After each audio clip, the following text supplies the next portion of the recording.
Descansando en Dios. Mateo capítulo 18, versículo 1. En aquel tiempo los discípulos vinieron a Jesús diciendo, ¿quién es el mayor en el reino de los cielos? En Mateo 18, versículos 1 al 35, encontramos el cuarto de los 5 sermones de Jesús. Este cuarto sermón es sobre el discipulado cristiano. El contenido del cuarto sermón puede ser estructurado en 2 grandes partes. Parte número 1, la humildad, en Mateo 18, versículos 1 al 20. Y parte número 2, el perdón, Mateo 18, versículos 21 al 35. Estas 2 partes pueden subdividirse en 5 enseñanzas. La enseñanza número 1, la condición espiritual para entrar en el reino de los cielos. Mateo capítulo 18, versículos 1 al 5. La enseñanza número 2, el peligro de hacer tropezar a un cristiano, en Mateo 18, versículos 6 al 9. La enseñanza número 3, el cuidado que reciben los hijos de Dios, en Mateo 18, versículos 10 al 14. La enseñanza número 4, la disciplina de santidad que se debe ejercer para mantener el nivel espiritual requerido para entrar en el reino de los cielos, Mateo 18, versículos 15 al 20. Y la enseñanza número 5, que finaliza el cuarto sermón de Jesús con una parábola para enseñar sobre el perdón entre los hijos de Dios, Mateo capítulo 18, versículos 21 al 35. La primera enseñanza del cuarto sermón nos enseña sobre la humildad. Esta cualidad es esencial para entrar en el reino de los cielos.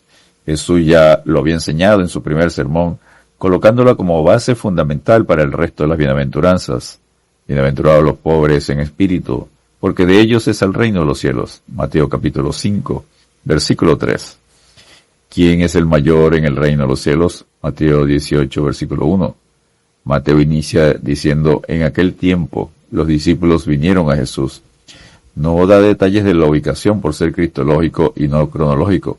Este tiempo es mientras estaba en la casa en Capernaum. Por Marcos sabemos que los discípulos habían estado discutiendo por el camino a Capernaum sobre quién de ellos sería el mayor en el reino de los cielos.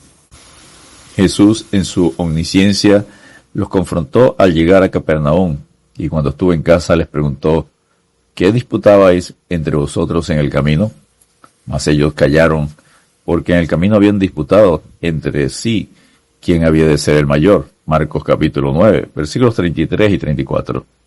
El salmista afirma la omnisciencia de Dios diciendo, tú has conocido mi sentarme y mi levantarme. Has entendido desde lejos mis pensamientos. Has escudriñado mi andar y mi reposo, y todos mis caminos te son conocidos.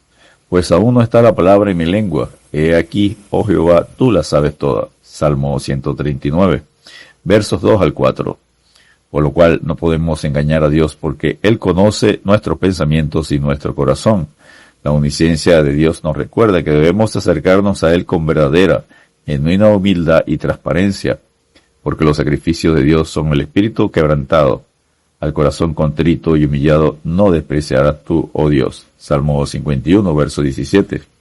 La preocupación de los discípulos no era asunto de santidad, sino de dignidad. Mientras el Señor pensaba en humillación, en Mateo 17, versículos 22 al 23, ellos pensaban en la codicia de la gloria, ser exaltados. Jesús nos exhorta a vivir en sacrificio vivo cada día, en santidad, y no buscando cargos, posiciones o ser exaltados, reconocidos por el hombre. La lección de un niño, Mateo 18, versículos 2 y 3. Y llamando a Jesús a un niño lo puso en medio de ellos. Jesús usaba diferentes métodos para enseñar. Ahora el Señor llamó a un niño que vino a su lado y estaba en pie en medio de ellos, pero luego lo tomó en sus brazos, como relata Marcos capítulo 9, versículo 36.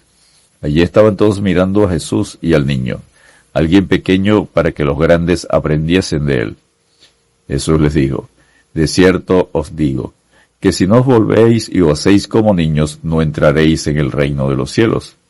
Mientras los discípulos discutían sobre posiciones puestos en el reino, el Señor les hablaba de la entrada al reino.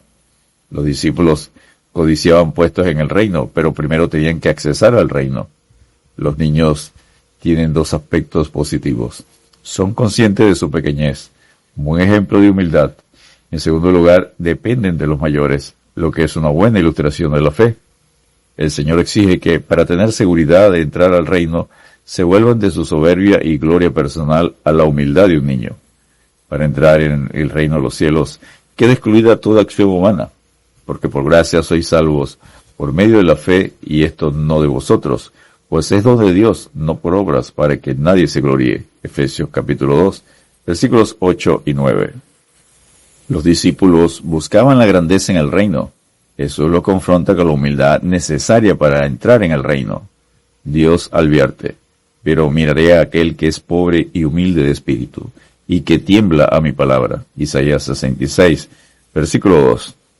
La humildad del creyente. Mateo 18, versículos 4 y 5. Así que cualquiera, el Señor concluye que el llamamiento a la humildad es evidente, que se humille a sí mismo como este niño. Solo así sería considerado como mayor en el reino de los cielos. El Señor hace énfasis en la humildad, que es la condición con la que los niños manifiestan la ausencia de ambición y orgullo, propio de los mayores. Los discípulos estaban deseando llegar muy arriba. Jesús lo llama a descender muy abajo. Dios resiste al soberbio y da gracia al humilde. Santiago 4:6. Primera de Pedro, capítulo 5, versículo 5. Por lo tanto, humillaos pues bajo la poderosa mano de Dios, para que Él os exalte cuando fuere tiempo. Primera de Pedro, capítulo 5, versículo 6. Y cualquiera que reciba en mi nombre un niño como este, a mí me recibe. Ese niño físico simbolizaba el Hijo espiritual de Dios, aquel que se vuelve como niño en su fe y que con humildad acepta el Evangelio y se convierte. Cristo y los creyentes forman una unidad inseparable. Por lo tanto, el que recibe a un creyente en el nombre del Señor es como si estuviera recibiendo a Cristo mismo. Por lo cual, todo lo que hagáis, hacedlo de corazón, como para el Señor y no para los hombres, sabiendo que del Señor recibiréis la recompensa de la herencia, porque a Cristo el Señor servís. Colosenses capítulo 3, versículos 23 y 24. Descansemos en Dios, y cuando hayáis hecho todo lo que os ha sido ordenado, decid: siervos inútiles somos, pues lo que debíamos hacer, hicimos. Lucas 17, versículo 10. Dios te bendiga y te guarde.